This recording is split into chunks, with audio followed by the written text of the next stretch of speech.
Ladies and gentlemen, we need to talk about Backlash. Now, as usual, I'm going to give out the recap of the show, then I'm going to give up my thoughts. So the show kicked off with the tag team match between Kevin Owens and Randy Orton versus Solo Sikoa and Tama Tonga of the Bloodline. But before the match even started, all four competitors ended up brawling with each other to the point where security and officials had to show up. SmackDown General Manager Nick Aldis also showed up and decided, you know what, fuck it, just have a street fight.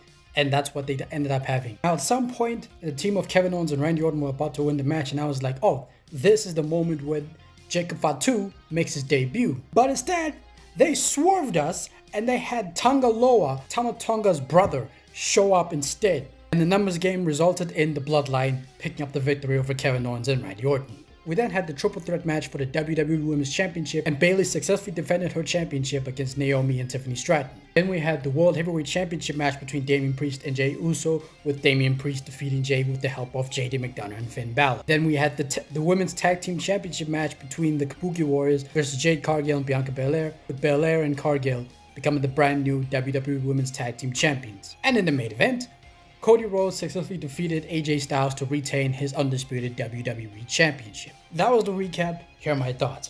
First things first, Lyon France, greatest wrestling crowd in history, and there is no competition. As of right now, my ranking is Lyon France, London, and Puerto Rico. Secondly, the fact that they managed to keep Tonga Loa coming to WWE a major secret should be applauded, because we all assumed that it was going to be Jacob Fatu, because there was news all over the place that Jacob Fatu signed with WWE.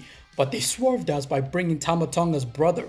The Gorillas of Destiny from New Japan Pro Wrestling are now in the WWE, teaming with Solo Sikoa.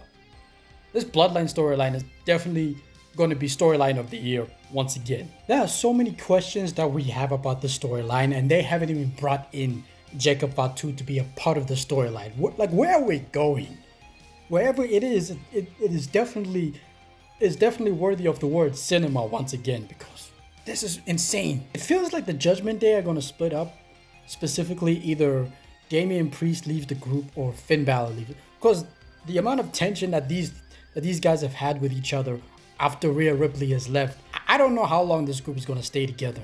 The only thing I do know is that I don't see Damian Priest keeping that championship past the month of June. Overall, Backlash in France has earned its place in my PLEs of the year list for WWE, next to WrestleMania 40 Night 2. With that being said, what do you guys think about this event? You can comment down below, because now we are heading into King and Queen of the Ring, and you are telling me that these are the first round matches on Monday Night Raw.